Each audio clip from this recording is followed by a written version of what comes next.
Your center is completely non-existent. And that is exactly why today, you are going to master the Queen's Gambit. Stop playing passive chess. You are going to fight for the middle of the board immediately, and put massive pressure on your opponent from move 1. To kick things off, you play d4. This instantly clamps down on the critical squares and opens up lines for your pieces to breathe. Black usually responds by challenging that control, so they play d5. This is the most classical response, fighting for the exact same central territory. Right away, you play c4. This is the defining move of the entire setup. You are offering a pawn right out of the gate, but it is not a real sacrifice. You are just trading a flank pawn for absolute central dominance and rapid development. Let's see what happens in the Queen's Gambit accepted, where Black actually takes the pawn. D takes c4. They actually took the bait. They win a pawn temporarily, but in exchange, you get a massive central advantage. Your only job now is to develop fast and win that material back. Keeping it simple, you play e3. This is a super solid approach that opens the diagonal for your light-squared bishop to recapture while keeping your center totally secure. They play knight to f6. They just want to get their pieces out and fight for the middle.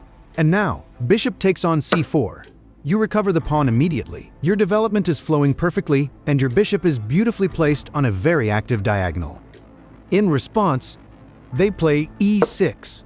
This is a very solid setup for them because it blunts your bishop. But notice how your piece is still staring down that diagonal, putting annoying pressure towards f7. Even though their pawn blocks it for now, that alignment is a constant headache for them. You just continue your natural development. You move knight to f3. You are controlling the center and getting ready to tuck your king away. Suddenly, they play c5. Are they crazy? They do not want to sit passively. They are trying to challenge your control and create some tension. You castle kingside. Your king is perfectly safe. Your kingside development is complete, and you are ready to start organizing your queenside pieces for the middle game. Let's rewind to this exact position and see what happens when Black plays e5. This is a much sharper, less solid response than their previous setup. They are trying to blow the center wide open immediately. You just stick to the plan, and bishop takes on c4. You recover your gambit pawn and develop a piece with tempo. Following that, e takes d4. They are trying to isolate your d pawn and create a structural weakness. The response is simple. Do not panic. E takes d4.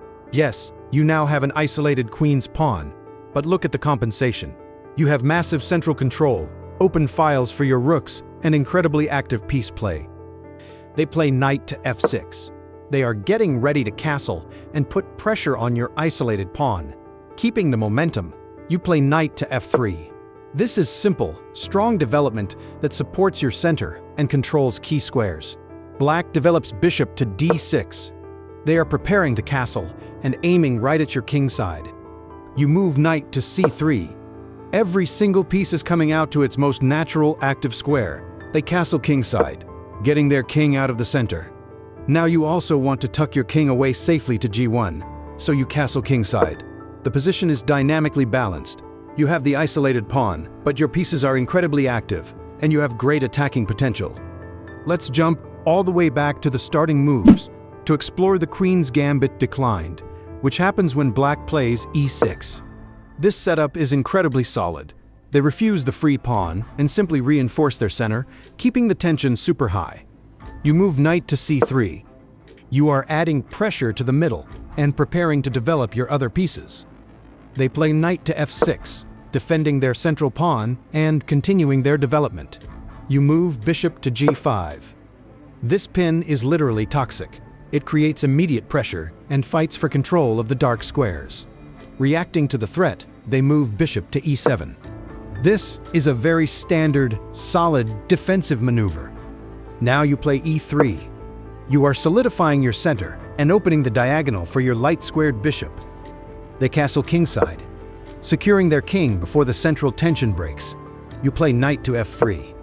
Your setup is incredibly harmonious. Looking for counterplay, they play b6. They are preparing to fianchetto their light-squared bishop. which is usually a huge problem piece for them in this opening. You move bishop to d3, placing it on a very active diagonal, eyeing their kingside. They move bishop to b7. Now their bishop is active on the long diagonal.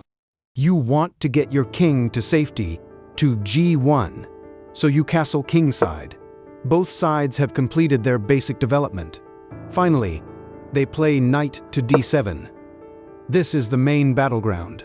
The c-file is likely to open up soon, so your long-term plan involves bringing your heavy pieces to the center. You will want to swing your rook to c1 and position your queen to c2. This puts massive pressure down the file and sets you up perfectly for the middle game. We're done for today. If you want to keep crushing your opponents, make sure to like the video and subscribe to the channel.